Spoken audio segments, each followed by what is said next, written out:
a indução da ovulação nos tratamentos de FIV?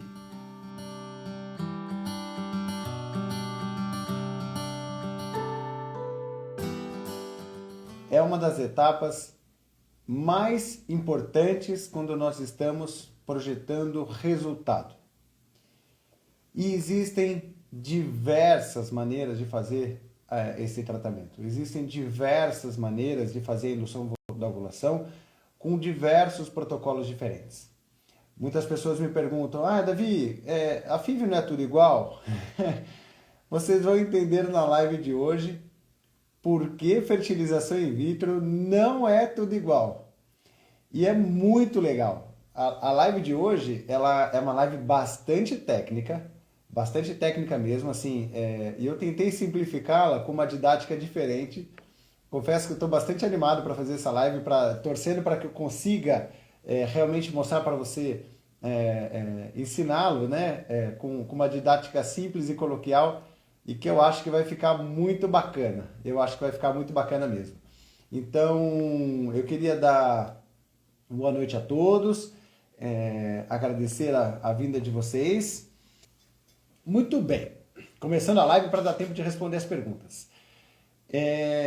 Quando eu faço uma indução de ovulação no tratamento de FIV, eu tenho 3 objetivos, para ser didático, ok? Depois eu vou começar do simples e depois eu vou complicando um pouco mais.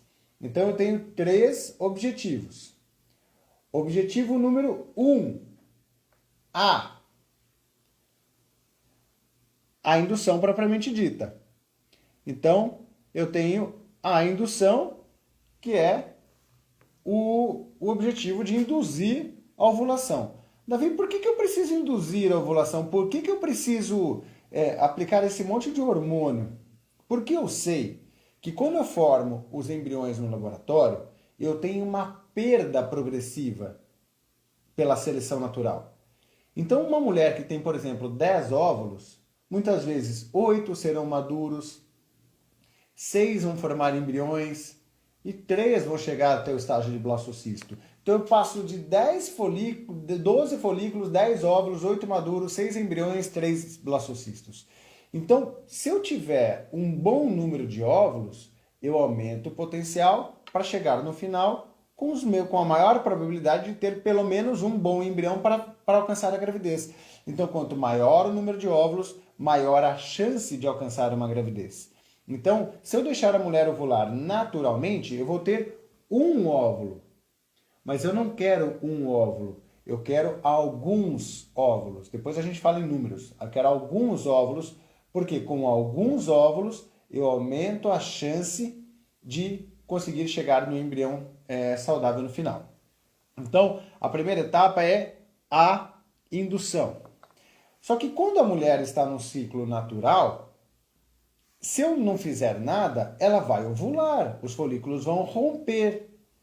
Então, o segundo cuidado que eu preciso ter no meu tratamento é o bloqueio da ovulação, que é o B. Então, na minha cor amarela. Então, eu tenho que induzir a minha ovulação, a indução, mas ao mesmo tempo eu preciso bloquear a ovulação, porque senão a mulher ovula e eu perdi todos os folículos que eu produzi. Ao mesmo tempo, quando os folículos estão chegando perto do final, eu tenho o terceiro passo, que é a coleta dos óvulos maduros. Então eu preciso fazer alguma coisa no final da minha indução para ter os óvulos maduros para poder fazer o tratamento. Se eu assim não fizer, eu não consigo coletar os óvulos, ou eles são imaturos, eu não consigo formar os embriões. Então, o ABC básico de um tratamento de FIV é indução da ovulação, estimular para crescer folículos, bloqueio hormonal para que ela não ovule e o amadurecimento dos folículos para eu conseguir coletar os óvulos, que é a coleta dos óvulos. O meu A, B, C. Ok? Certo. Como se faz isso? Vamos lá. Eu vou começar do simples e aí vou sofisticando. Ó, é a primeira vez que eu bloqueio comentários na live, é só para poder deixar o espaço mais livre para vocês conseguirem enxergar, tá bom? Coloquem as perguntas na caixinha de perguntas e se vocês estiverem me entendendo, vai apertando o coração aí, porque daí pelo menos tem um feedback para saber que está dando certo, tá bom? Então, quando o tratamento normalmente começa? Vamos falar do básico, o que normalmente se faz. A mulher menstrua, deixa eu colocar aqui, a mulher menstrua, e aí, durante esse período, eu vou fazer a etapa A, que é a indução da ovulação. Eu vou aplicar algumas injeções durante mais ou menos 10 a 14 dias para estimular o ovário a produzir folículos. O que são essas injeções? São injeções de FSH, hormônio folículo estimulante, que é exatamente o mesmo hormônio que você produz para ovular todo mês. Então é um hormônio que o seu corpo já tem. Qual é a grande diferença? Naturalmente, você produz uma dose de FSH alta no começo, e depois esse FSH, ele abaixa e fica baixinho. E assim você tem um folículo dominante único, porque você recruta o folículo rapidinho, o FSH baixa e fica um folículo único. É assim que se faz o fenômeno da dominância. O folículo cresce, inibe o seu FSH e ele inibe o crescimento dos outros folículos. Esse é o fenômeno de dominância. Só que na FIV, eu burlo o sistema. Ao invés desse hormônio baixar, eu continuo aplicando as injeções e tenho doses maiores durante o tratamento, alcançando um número maior de folículos. Eu não deixo os hormônios baixarem. E dessa maneira, tenho um número maior de folículos. Esse protocolo é o básico, que é menstruar, começar as injeções e estimular o crescimento.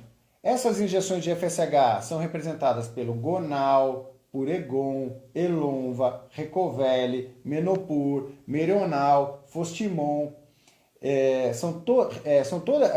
Acho que eu falei de Elonva. São todas essas medicações que servem para o hormônio folículo estimulante, para os folículos crescerem. Davi, que dose eu tenho que usar? A dose pode vir de uma dose baixa, que a gente considera baixa, que é de mais ou menos 150 unidades, até mais ou menos 300 unidades. Então eu vou lá e aplico 300 unidades, que seria uma dose alta de medicação. Então vou por mais dose aqui. Então a dose varia de 150 a 300 unidades de FSH. Quando que eu escolho uma dose alta, quando eu escolho uma dose baixa? Geralmente, de acordo com a reserva ovariana da paciente e o seu índice de massa corpórea, se ela tem obesidade ou não. Então, quando eu tenho uma paciente com sobrepeso ou baixa reserva ovariana, eu tendo a usar uma dosagem maior para poder aumentar a chance do ovário dela responder com mais folículos. Quando eu tenho uma mulher magrinha com ótima reserva ovariana, eu costumo usar uma dose menor. Porque a resposta do ovário não depende única e exclusivamente da dose. Eu posso aplicar 150 unidades numa paciente com boa reserva ovariana e magrinha e ter 40 óvulos, e aplicar 300 unidades numa paciente com baixa reserva ovariana e ter um óvulo. Então, a resposta dessa primeira etapa do tratamento não depende única e exclusivamente da dose utilizada, mas do potencial do ovário. Tem mulheres com baixíssima reserva ovariana que falam assim, vamos aumentar muito a minha dose porque eu preciso de mais óvulos. Não adianta. O FSH natural da paciente já está super elevado. a níveis muito maiores do que eu consigo chegar com medicação, como se o corpo dela iniciasse o tratamento já aplicando 300 unidades naturalmente. Nesses casos, de FSH natural já bem elevado, não adianta nada aplicar as injeções. Eu preciso buscar outros tipos de protocolo que eu vou falar daqui a pouco. Então, a dose varia de 150 unidades a 300 unidades em média. Existem algumas situações, como essas, por exemplo, em que eu estou falando que a mulher responde com poucos folículos, em que eu vou com uma dosagem ainda, porque tem um FSH elevado, por exemplo, eu vou com dosagens ainda menores de tratamento. Eu vou lá e uso baixíssimas doses, às vezes eu uso apenas comprimidos para induzir a ovulação, porque as injeções não serão assim suficientes. Que é o que nós chamamos de protocolo de mini-FIV. Eu vou falar um pouco mais sobre ele daqui a pouco também. Então, esses são os cuidados da primeira etapa. Mas, Davi, e no meu caso, eu estou em dúvida se eu devo começar com uma dosagem maior, se eu devo começar com uma dosagem menor. Quando eu tenho dúvidas, existe um protocolo que nós chamamos de step down. Então, o que eu faço? Eu começo com uma dosagem maior, porque o início do tratamento é quando eu tenho recrutamento do folículo, quando eu quero quantidade. Eu começo com uma dosagem maior e depois vou baixando a dosagem ao longo do ciclo. Esse protocolo se chama step down. Então, eu começo com uma dosagem maior e vou baixando. Outras vezes, eu faço o contrário. Eu começo com uma dosagem menor e vou aumentando conforme o ciclo evolui. Isso se chama step up. Quando eu tenho muitos folículos, eu começo um pouquinho, recruto um pouco e depois faço eles crescerem. Então eu posso fazer duas estratégias. Step up, começar baixinho e depois aumentar, ou step down, eu começo com uma alta dosagem e depois vou baixando. Então são formas também estratégicas durante o tratamento. Mas normalmente, muitas vezes, nós simplesmente mantemos a dosagem e eu particularmente gosto muito de baixar um pouco a dosagem no final da indução. Mas, de uma forma geral, é assim que nós fazemos. E como eu disse, durante a indução da ovulação, nós temos que tomar alguns cuidados. Por quê? Ela não pode ovular, que é o nosso B aqui, ó. É o nosso B. A paciente não pode ovular. Então, o A, cadê? Fazer desse lado. O A eu já cumpri. Então, que é a estratégia para induzir a ovulação. O B é o bloqueio da ovulação. Então, o que eu vou fazer? Eu posso, quando os folículos começarem a crescer um pouco mais, eu aplico uma injeção de antagonista do GnRH. É um ciclo com um antagonista. Por quê? É uma injeção que bloqueia a sua hipófise para você não liberar o hormônio da ovulação. E assim, eu consigo bloquear os seus hormônios e eu assumo o controle do tratamento. Essas injeções de antagonistas, chamadas de cetrotide, de orgalutran, elas são aplicadas geralmente quando o folículo, o maior folículo, atinge 14 milímetros, ou quando o nível de estradiol atinge mais ou menos 400 a 600 unidades, ou num protocolo fixo para iniciar no quinto ou no sexto dia de indução da ovulação. Então existem 3 formas de eu ter critérios para começar o antagonista. O antagonista, o cetrotide, o orgalutran, não começa no comecinho, começa no meio do ciclo. A mulher menstrua, eu começo a aplicar as injeções de FSH e no meio do ciclo eu aplico as injeções de antagonista. E quando o folículo atinge mais ou menos de 17 a 20 milímetros, eu tenho critérios para fazer o C, que é me preparar para a coleta dos óvulos. Quando os folículos atingem, o critério acadêmico são quando 3 folículos chegam a 17 e 20 milímetros, eu vou aplicar uma injeção chamada HCG, que é essa daqui, ó, é o HCG, aquele mesmo hormônio da gravidez. Eu aplico essa injeção, espero 35 a 36 horas. Deixa eu organizar aqui. E faço a coleta dos óvulos. Essa injeção de HCG, ela é fundamental para fazer o amadurecimento final do folículo.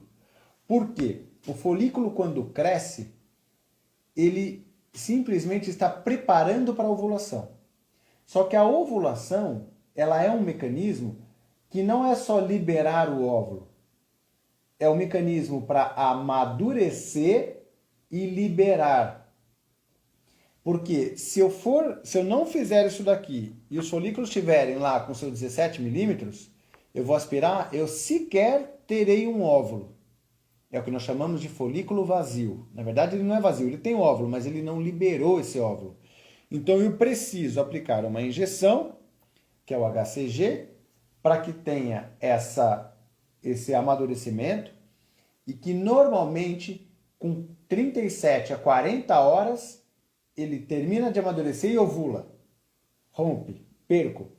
Então, eu calculo 35 ou 36 horas para dar tempo dele amadurecer, só que não dê tempo dele ovular. Então, dá um frio na espinha, porque eu corro o risco de não dar tempo suficiente para o folículo amadurecer, e eu tenho óvulos imaturos, ou correr o risco da ovulação acontecer e eu perdi todos os óvulos do tratamento. Então, esse protocolo aqui é o protocolo padrão, o que mais se faz, que é o protocolo, deixa eu achar aqui, é o protocolo curto com antagonista. Vou pôr aqui em cima que aqui embaixo não vai aparecer. Assim, ó. Então, esse é o protocolo curto porque ele começa depois da menstruação, com antagonista. É assim que se faz a programação de um tratamento padrão com fertilização in vitro. Puxa, que legal! Agora eu estou entendendo para que servem os hormônios. Só que tem muitas variações em cima disso. E é isso que eu vou começar a explicar a partir de agora.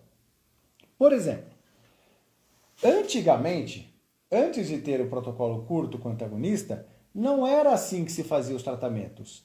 Antes do protocolo curto, o que acontecia? Eu não tinha esse remédio que era o antagonista do GnRH. Sabe como é que era antigamente? A mulher acompanhava o ciclo. Deixa eu tirar aqui. Não, deixa essa parte final aqui. Ela acompanhava o ciclo. Deixa eu deixar a coleta do óvulo aqui. Ela via quando ela tinha a sua ovulação. Então, deixa eu deixar retinho para ficar bonitinho. Aí. Então, eu via no ciclo, antes de começar o tratamento, confirmava que ela já tinha ovulado, ia lá e aplicava uma injeção de análogo do GnRH, que não é uma dosezinha dessa que dura só 24 horas, não. É um monte de remédio, como se eu fosse induzir uma menopausa da paciente, no ciclo anterior à indução da ovulação. E fazendo esse bloqueio aqui, eu deixava a mulher já bloqueada durante todo o período. E assim eu não corria o risco da ovulação acontecer. Então, essa é uma variação do método B para bloquear a ovulação. E esse protocolo, ele se chama protocolo longo, ciclo longo com agonista. É esse protocolo aqui, ó. Opa. Ciclo longo com agonista. Puxa, e agora? Tem duas formas de fazer o tratamento? Tem. E quais são as vantagens e desvantagens desses métodos? No protocolo longo, eu bloqueio antes da ovulação acontecer, eu baixo os níveis de FSH da paciente. Então aqui eu bloqueio, eu baixo os níveis de FSH e os folículos começam todos pequenininhos geralmente. E assim eu costumo ter melhor sincronia. Eu tenho uma maior chance de sincronia do que o protocolo curto para tentar fazer os folículos crescerem de forma mais ordenada. E assim aumento a chance desses óvulos ter maior proporção de óvulos maduros no final. Então essa é uma das vantagens do protocolo longo. Eu bloqueio, baixo os níveis de FSH. Eu já recebi uma pergunta lá. E quando eu tenho nível de FSH elevado? Essa é uma estratégia. Eu baixo os níveis de FSH no protocolo longo, espero a mulher menstruar e começo a minha indução. Essa é uma vantagem do protocolo longo ou curto. Qual é a desvantagem do protocolo longo? Ele é longo porque demora mais tempo para induzir a ovulação, gasta mais remédio, a indução costuma ser um pouquinho mais prolongada. E o principal deles, essa injeção aqui, ó, de HCG, ela é a maior causadora de hiperestimulação ovariana, que é a síndrome de hiperestimulação ovariana, que já fez muitas mulheres que fizeram FIV no passado a terem dor pélvica intensa, líquido acítico, vai parar no hospital, vai parar na UTI. São casos graves que eu tenho que aspirar líquido da barriga, aspirar líquido do pulmão, distúrbio de coagulação, internação, dor por um tempo. Então, lá em 2010, quando eu comecei a fazer tratamento, que só tinha basicamente esse protocolo, tinha muita paciente com síndrome de hiperestímulo. E isso era um problema muito grande, era um problema enorme para os tratamentos de reprodução. E foi quando surgiu o protocolo curto com o antagonista, quando eu parei de aplicar essa injeção aqui e usei o antagonista para fazer o tratamento, que eu dei a possibilidade de substituir essa injeção de HCG pelo análogo do GNRH, que é o Gonapeptil, que é o Lupron. Então agora eu não faço mais o HCG para amadurecer se eu tiver um risco de hiperestímulo. Eu mudei essa injeção, então são variações do C, do Czinho aqui, da forma de coleta de óvulos. Eu mudei para esse remédio aqui, que é o análogo do GNRH, porque ele previne em quase 100% a mulher de ter um hiperestímulo.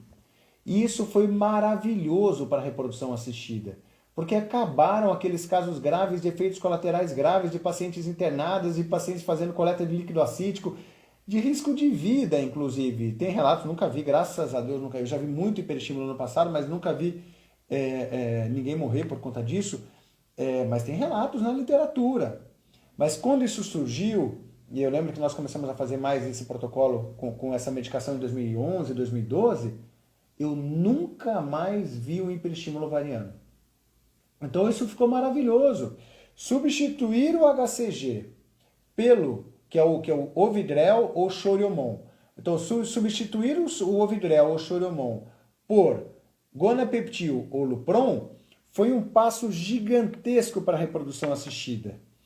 E isso fez com que o mundo inteiro migrasse do protocolo longo, porque no protocolo longo, uma vez que eu decido por fazer protocolo longo, eu não posso mais usar essa injeção, porque é a mesma injeção que eu fiz aqui, eu não vou entrar em detalhe, mas se eu faço protocolo longo, eu não posso usar análogo, eu sou obrigado a usar HCG. Então, a partir do momento em que eu não faço mais o protocolo longo, eu dou a possibilidade do uso do análogo e faço um tratamento com maior segurança. E faço, de novo, o meu protocolo curto com antagonista.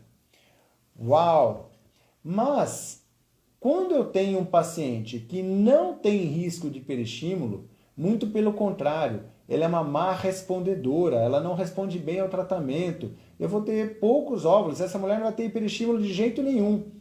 Eu posso sim dar a chance, e faço, eu, Davi, faço com certa frequência o protocolo longo de indução, onde eu faço esse bloqueio. Uma outra situação, porque eu quero buscar sincronia de resposta ovariana, e eu gosto muito de protocolo longo. Tem muitos médicos mais novos que não têm mão de protocolo longo porque não fizeram lá no passado. Então, assim, eu comentei com os meus amigos esses dias lá, os colegas lá de Campinas. Putz, eu amo fazer protocolo longo em algumas situações. Outra situação em que eu uso bastante o protocolo longo.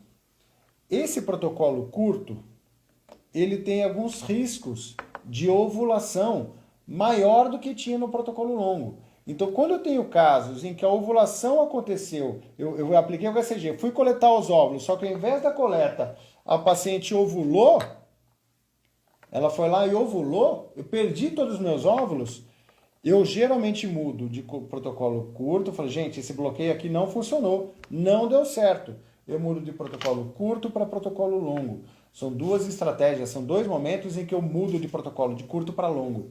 Então, como eu costumo fazer na prática clínica. Certo, mas a ciência continuou evoluindo. Falou, bom, se eu vou usar se o objetivo é bloquear a ovulação, por que eu não posso, ao invés de gastar essas injeções que são caras, dar uma pílula anticoncepcional? Gente, eu dou uma pílula. É que aqui eu não tenho outro pequenininho aqui, deixa eu ver se vai aparecer aqui. Aqui, ó, vou pôr isso aqui, deixa eu pôr uma pecinha aqui, ó. Eu dou uma pílula anticoncepcional para a paciente. Tão mais fácil. Ela toma uma pílula, começa a induzir a ovulação e vai tomando pílula. E assim eu consigo fazer o bloqueio diminuindo o número de injeções, diminuindo o custo do tratamento. Então eu posso dar o Dufaston, eu posso dar o Cerazette, eu posso dar o Primolut, só que são usados durante a indução. Fala, poxa, como é que eu estou aplicando uma injeção para induzir a ovulação e ao mesmo tempo o médico está me dando uma pílula anticoncepcional? Exatamente. Por quê? Porque ele tem a função B, ela tem que bloquear a sua ovulação. E já tem um certo tempo que a ciência mostrou o benefício da pílula, que ela funciona muito bem para esse objetivo, que ela bloqueia bem a ovulação, é mais barata, diminui o custo do tratamento, e a nossa equipe lá do FIVMed vem tendo resultados com os embriões melhores com pílula do que aplicando cetrotide e orgalutran. Então esses são os resultados pessoais do nosso grupo. Então eu há muito tempo não uso o protocolo curto com antagonista. Há muito tempo não, vou colocar 2 anos. E faço o protocolo curto. Cadê? Protocolo curto com pílula anticoncepcional. Então, é uma forma de fazer o ciclo de tratamento, buscando menor número de injeções, quando necessário, menor custo do tratamento, mas o objetivo maior não é o custo, mas o resultado, e tentando melhorar a performance do tratamento. Então, é outra variação aqui do protocolo curto. Bom, poxa, Davi, e se eu quiser buscar os benefícios do protocolo longo, que é tentar buscar sincronia folicular, mas ainda poder usar o trigger com análogo para prevenir hiperestímulo ovariano? Sabe o que eu posso fazer? Ao invés de fazer o protocolo longo e aplicar essa injeção aqui, o que eu faço? Uso pílula anticoncepcional, iniciada depois da ovulação da paciente, para depois ela menstruar. Então, o uso da pílula anticoncepcional antes da menstruação, como preparação para o tratamento de FIV, é a segunda forma que eu tenho de baixar os níveis de FSH e tentar buscar sincronia da resposta ovariana. E ainda poder usar o trigger com análogo para prevenir hiperestímulo. Então, isso é ótimo. Qual é o problema? Lá no passado, posso estar completamente errado na data, mas lá para 2013, 2014, surgiu uma publicação mostrando que o uso de pílula pré-tratamento de FIV diminuía resultados. Aí o mundo parou de usar pílula. Eu lembro todo mundo, gente, eu usava pílula, ninguém mais usou pílula. Só que a literatura vem mudando. Algumas pílulas podem ser usadas, como a Primogina e o Primolut. São formas de usar para bloquear e buscar sincronia e ainda poder fazer um protocolo curto de indução. E aí eu posso usar a pílula durante a indução, eu posso usar o antagonista durante a indução e posso fazer o trigger com análogo, o que é maravilhoso, menos efeito colateral, menos risco de hiperestímulo. E digo mais, existem autores que defendem que o trigger com análogo pode proporcionar maior número de óvulos maduros. Então, há benefícios com esse tipo de trigger. E eu quero buscar formas de fazer um protocolo curto, buscando sincronia, baixando FSH e usando o análogo no meu trigger final com toda a proteção. Então, é uma variação do protocolo curto com um protocolo longo, que é o uso da pílula.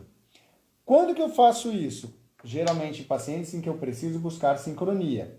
Mulheres que têm o FSH normal e têm boa reserva ovariana não têm benefício nenhum em fazer essa ação, de usar pílula, de fazer protocolo longo. Nesses casos, eu faço simplesmente o protocolo curto, ou com pílula, ou com as injeções, mas eu faço o protocolo curto em mulheres de bom prognóstico. Certo?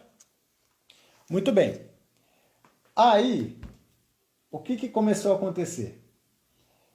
Alguns pacientes, antigamente na fase pacientes oncológicos, pacientes que tinham câncer de mama, elas tinham que começar a indução da ovulação rápido. Não dava para esperar ela menstruar para começar o tratamento menstruado. E elas começavam a fazer a indução da ovulação no momento do ciclo que estavam, para conseguir os óvulos que tinham, para o médico liberar logo para fazer a cirurgia e para fazer a quimioterapia. E aí começaram a fazer várias induções da ovulação, com a paciente menstruada, depois da ovulação e assim por diante. E viram que a indução da ovulação, do tratamento, feita não no período menstrual, mas na segunda fase do ciclo, depois da ovulação, poderia ter resultados iguais ou até melhores. Aí bagunçou a cabeça de muita gente. Falou, gente, mas como pode induzir a ovulação depois da ovulação? Não faz sentido. Na minha cabeça também não fazia sentido. É que existe uma teoria, na verdade um conhecimento, não é uma teoria, já é um conhecimento claro, que existem, cadê? Aqui. Ondas de crescimento folicular. Quando a mulher menstrua, ela tem a primeira onda de crescimento. Ela menstrua e aí essa onda é a onda de recrutamento folicular. São aqueles folículos que estarão disponíveis para que eu consiga fazer a indução. Essa é a primeira onda de crescimento folicular. E nós sabemos que no ciclo natural, depois que a mulher, deixa eu achar uma ovulação aqui. Depois que a mulher ovula, eu tenho aqui uma segunda onda de indução. Então tem aquela primeira onda que acontece na fase inicial, mas também tem uma segunda onda de recrutamento, novos folículos são recrutados depois da ovulação, que naturalmente não acontece nada, porque depois que a mulher ovula, nenhum folículo mais vai crescer, porque acabou o FSH. Mas, e se eu pegar as injeções que eu estava aplicando aqui e aplicar agora na segunda etapa? Tentar recuperar essa segunda onda de indução da ovulação. E se eu fizer isso?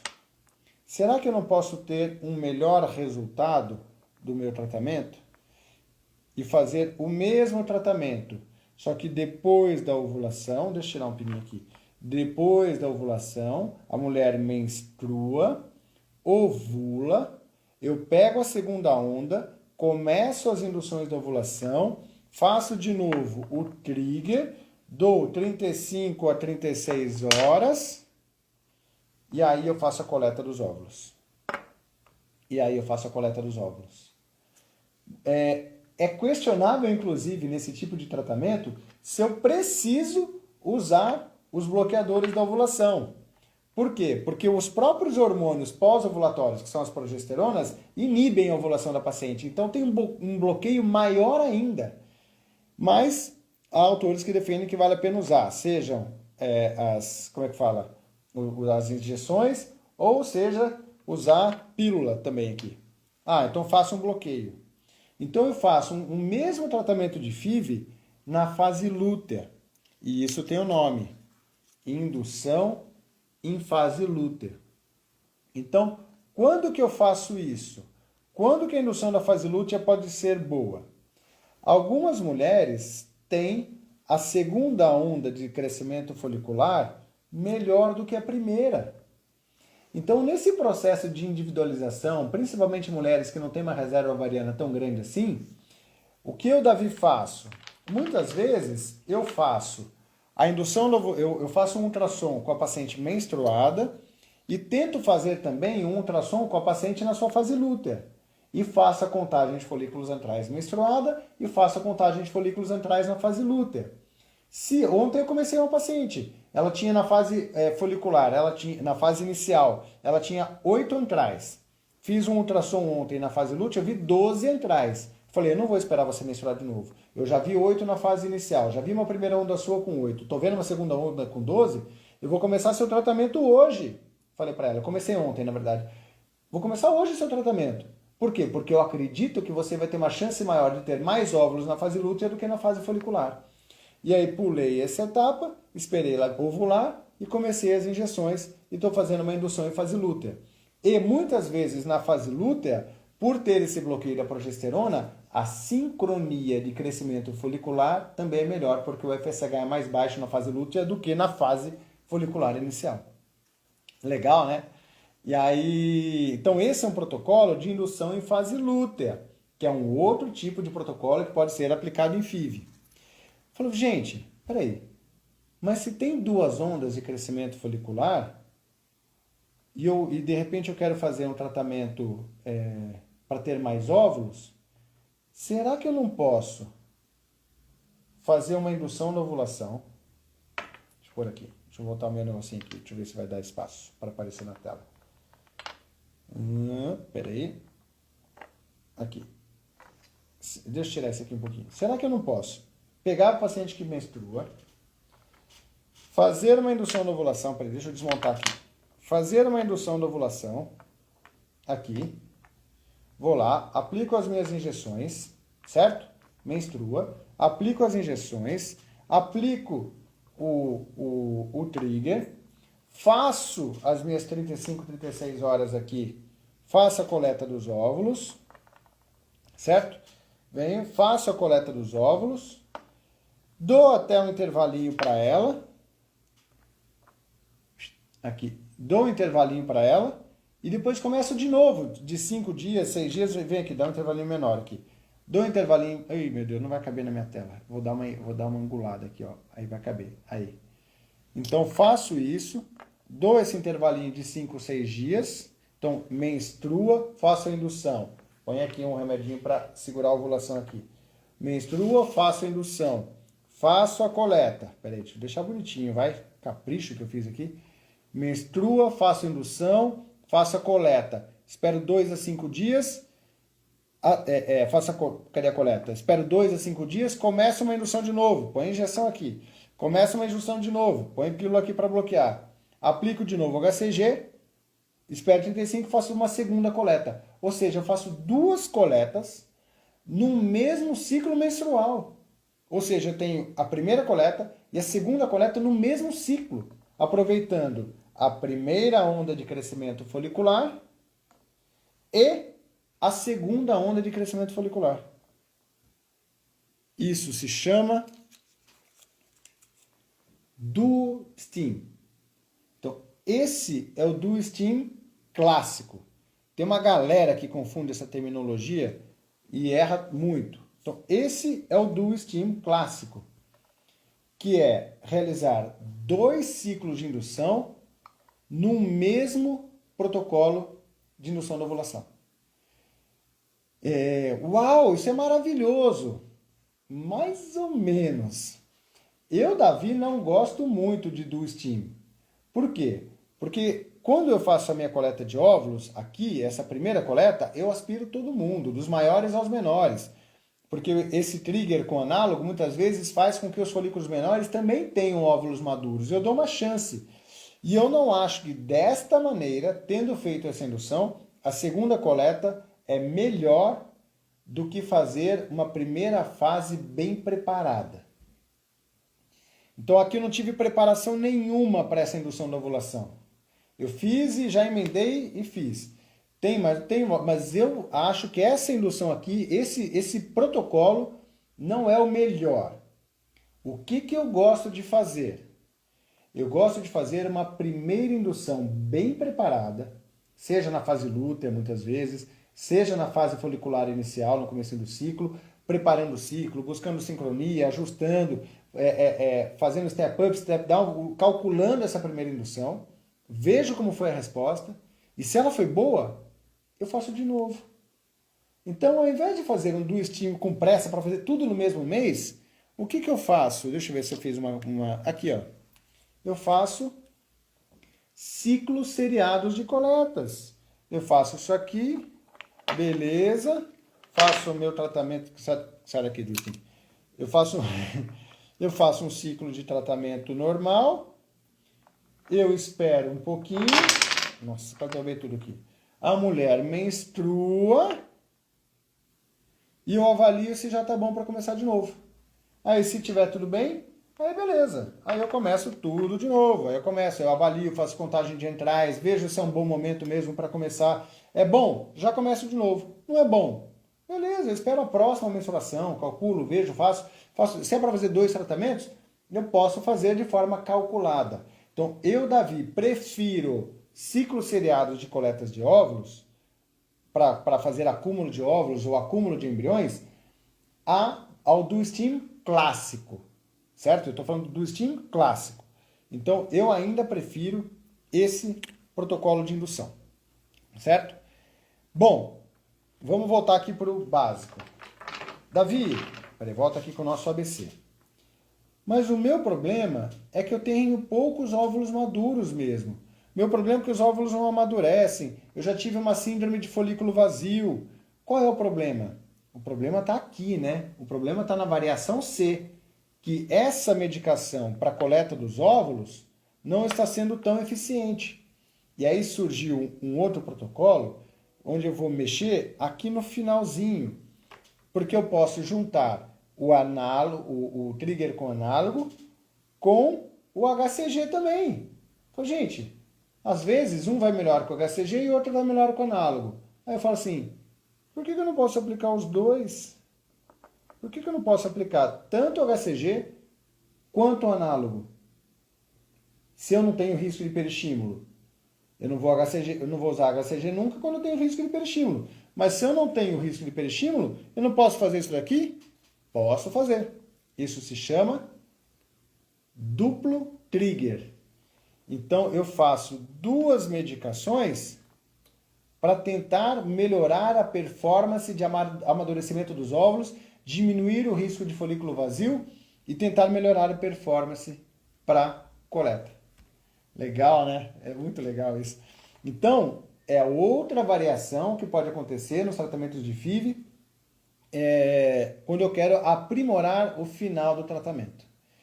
E assim, eu creio que nós falamos de quase todos os protocolos. Tem mais um protocolo que se faz muito pouco hoje em dia, mas é o protocolo que eles faziam lá em Nova York, que é o protocolo curto com agonista. Então ele aplica uma injeção de agonista aqui, mas eu não vou nem falar disso, senão eu vou bagunçar, que é o protocolo de microflare. O Gleicher faz bastante, o Gleicher é o meu tutor. Microflare, curto com agonista. Ele aplica uma injeção de análogo aqui, faz o tratamento, mas no final tem que usar HCG. Né? Então isso aqui é para uma respondedora. Porque essa injeção aqui, além de fazer o bloqueio, mas posso aplicar de uma vez, eu posso aplicar aos pouquinhos, além de fazer o bloqueio, que eu queria como se fosse o ciclo longo, ela estimula o recrutamento de alguns folículos iniciais. Então é um outro tipo de variação de protocolo que pode existir. Ufa, eu acho que falei bastante. Eu vou reativar os comentários, ativar comentários e abrir de novo para todo mundo. Porque eu quero abrir para dúvidas, tá bom? Eu espero ter sido didático o suficiente para vocês entenderem e conseguir explicar melhor, certo?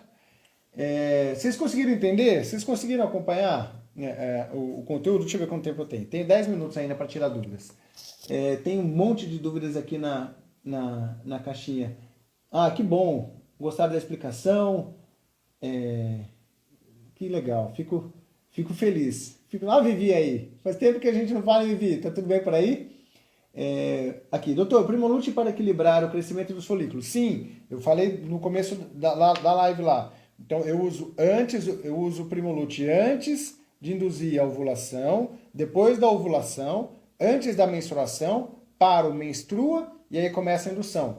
É uma forma de modificar o ciclo longo para ciclo curto e usar o benefício do trigger com análogo. Então, eu uso bastante isso. E é uma forma de trabalhar a sincronia e resposta ovariana. Certo? Deixa eu ver aqui nas perguntas que estão dentro da caixinha. Vamos lá. Antimileriano de 5,3 com 39 anos. Quais o risco de superestímulo na FIV? De hiperestimulação ovariana? alto risco de hiperestímulo, não faça hipótese alguma protocolo longo, não faça hipótese alguma o uso do HCG, use obrigatoriamente o análogo para proteger você para não ter síndrome de hiperestimulação ovariana, certo? Vamos para a próxima pergunta aqui. Pergunta: do steam para quem tem poucos óvulos, o que acha? Já respondi. Eu não gosto de do steam clássico. Eu gosto de ciclos de indução seriada de óvulos para tentar conseguir mais. Aí tudo bem, mas a cada indução calculando. Porque vocês viram como é legal? Vocês viram quantas variações de tratamento eu posso fazer? Então, eu testo um, testo o outro, mudo aqui. Aí tem as variações de usar daqui, os remédios diferentes de indução da ovulação, formas diferentes de trigger, mudar o tempo do trigger. Entendeu? Então tem tantas variações que eu não gosto de ficar amarrado no do steam. Porque eu vou lá, faço. Aí eu faço ultrassom para começar de novo. E eu tenho pouco folículo antral, por que eu vou induzir se eu tenho pouco? Não preciso me amarrar, vou fazer do steam, vou fazer do steam. Eu não faço isso. Eu busco o melhor ciclo e faço da melhor maneira que eu posso. E se achar que eu tenho que fazer de novo, eu faço de novo. Até para não gastar o seu dinheiro 2 vezes se eu não precisar. Porque às vezes eu tenho 3 óvulos e tenho 3 blastocistos. Hoje eu fiz uma conversão de com a paciente assim. A gente ia fazer ciclo seriado. Já temos os blastos, não vou fazer 2 vezes, vou economizar seu dinheiro. Eu não gosto de pacote de FIV. Vou pagar para fazer 3 vezes. Não, eu faço uma vez bem feito, se necessário eu faço de novo. Mas essa é a minha opinião pessoal, tá bom? Vamos lá, deixa eu pegar mais perguntas aqui. DHA pode ajudar na estimulação com baixa reserva? Eu gosto de DHA. Quando que o DHA ajuda? Agora tá difícil de vocês olharem meu bloquinho, né? Mas o DHA, ele ajuda no recrutamento dos folículos para você começar o tratamento. Então, ele tem que ser usado antes da indução para tentar trazer mais folículos e a tentar aumentar o número de óvulos que eu vou coletar numa FIV. Então, para isso que serve o DHA. Geralmente ele é usado para mulheres com idade mais avançada e tem benefício melhor, o melhor benefício dele é quando a mulher tem hipoandrogenismo, tem níveis de testosterona mais baixos. E aí repor essa testosterona pode melhorar sim a performance do tratamento. Não só o DHA, como o uso de testosterona transdérmica. Respondido. Vamos ver a próxima. E quando usa Choromon no final da indução e o gonapeptil? Então, é o que eu falei. O Choromon é o HCG, o gonapeptil é o análogo. Os dois são bons. Os dois são bons.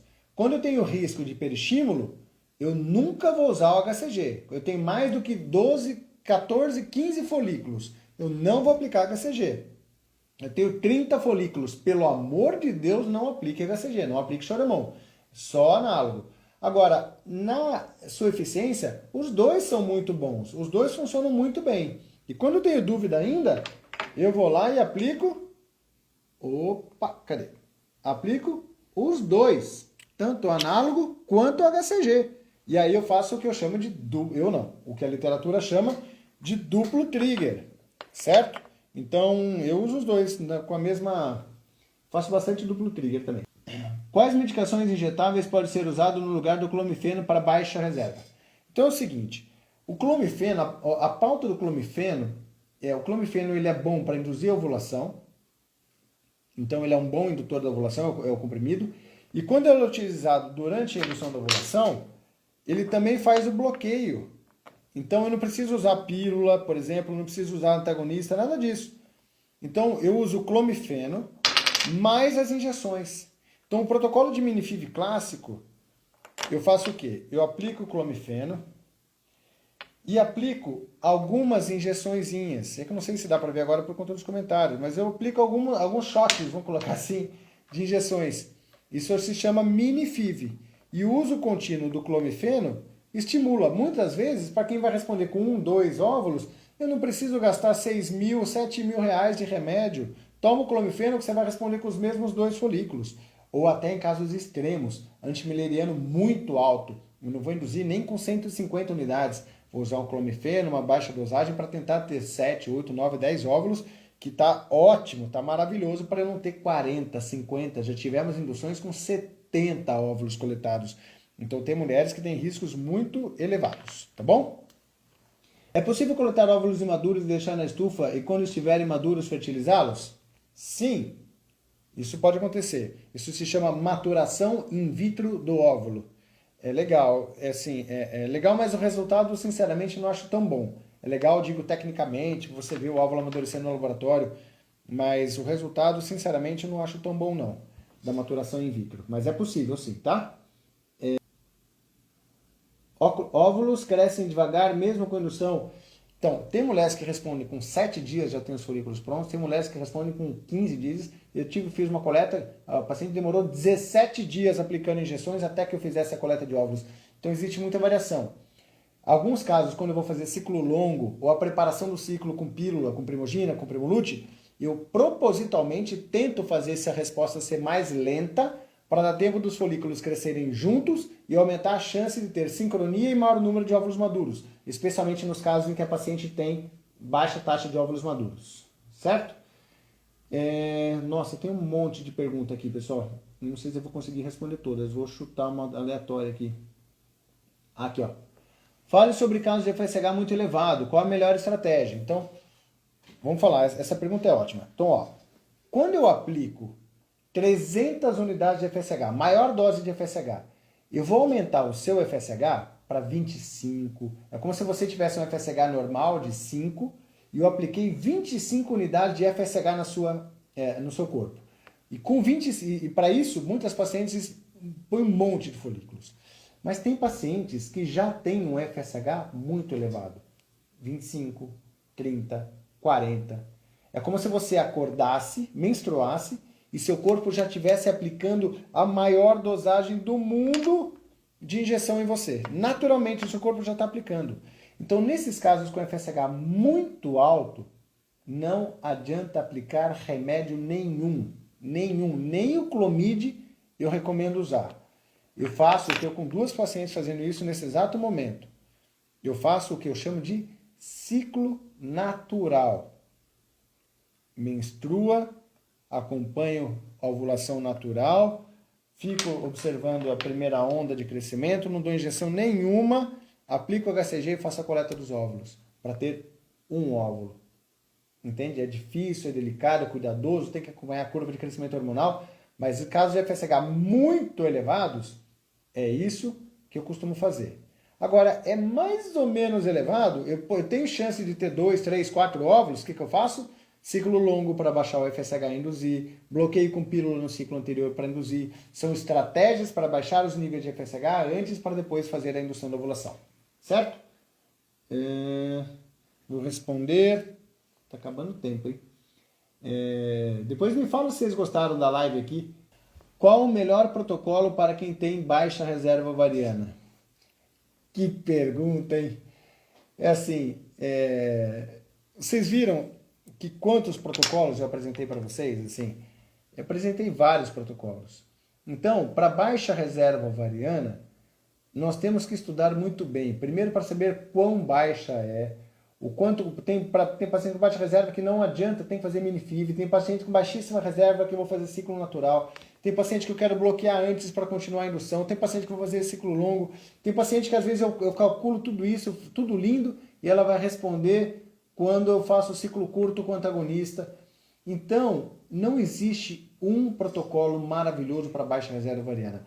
Hoje, o maior grupo de pacientes que eu atendo é com baixa reserva ovariana por conta do livro Sentidos da Vida. Que, aliás... eu dei meu livro de novo. Toda vez... não, tem um aqui, ó. Fica a dica, hein? Fica a dica. Para quem não leu, baixa reserva... Vocês que perguntaram de FSH alto, baixa reserva ovariana, do estímulo, essas coisinhas, ó. Livro Sentidos da Vida, leiam. Tá bom? Tem tudo. É bem legal. Então, eu vou testando, eu vou vendo, eu não tenho pressa para começar o tratamento, eu vou medindo, vendo a reserva, indução em fase luta, indução em fase folicular, faz um jeito, muda, faz o outro. Então, tem que ter bagagem, tem que ter ferramenta.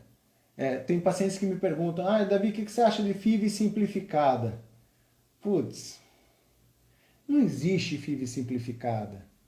Não existe isso, assim. Tratamento de FIV à distância.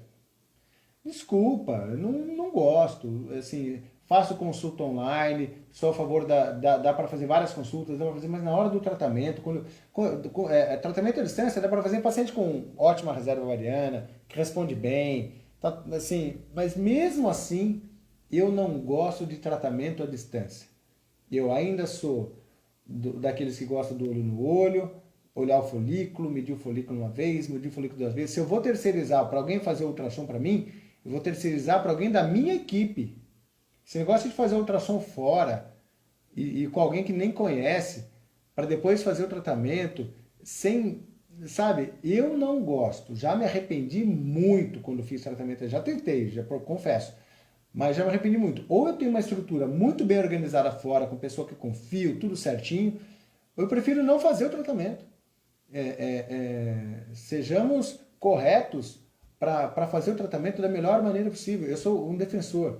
Fazer um tratamento, seja ele qual for de infertilidade, sem a menor competência para fazer o melhor, é desrespeitar o sonho daquele casal que dedicou a você o seu sonho mais precioso. Então, ou eu faço da melhor maneira possível que eu posso fazer, ou eu prefiro não fazer. Tem pacientes que falam para mim, Davi, mas eu não consigo ir até aí. Ué, então não vem. Não precisa vir. Eu prefiro não fazer ou fazer errado. Especialmente nos casos mais difíceis. Mas eu atendo gente do Brasil inteiro. Por quê? Vem para cá e na hora do tratamento, na hora que tem que vir para cá, vem para cá e a gente fica um tempo juntos, tá? Desculpa a sinceridade, tá bom? Eu sei que isso não é o que acontece hoje muito, mas é a forma como eu penso, ok? Vou encerrar a live. Eu acho que consegui responder a maioria das perguntas, tá bom? Muito bem, eu espero que tenham gostado. Não se esqueçam desses 3 pilares aqui, ok? Não se esqueçam desses 3 pilares. E eu espero... eu esqueci, eu coloquei no roteiro, porque tem o ABC, mas também tem o D e F, que é a busca por sincronia, que é o que eu já respondi, na verdade eu respondi, que é a busca por sincronia. 2, a busca por recrutamento, que eu também respondi, que é o uso da testosterona, que pode ser o uso do GH, por exemplo. E o F eu já não lembro mais, devia ser do duplo trigger, essas coisinhas. Então acho que era isso. O conteúdo em si que eu queria passar, eu passei, mas eu roubei um pouquinho da didática. Tá bom? Abraço para vocês, boa noite. E aí, me mandem no story se vocês tiverem dúvidas lá, alguma caixinha, se eu puder responder para vocês, eu tento responder no direct, tá bom? Um abraço, boa noite, espero de coração que vocês tenham gostado.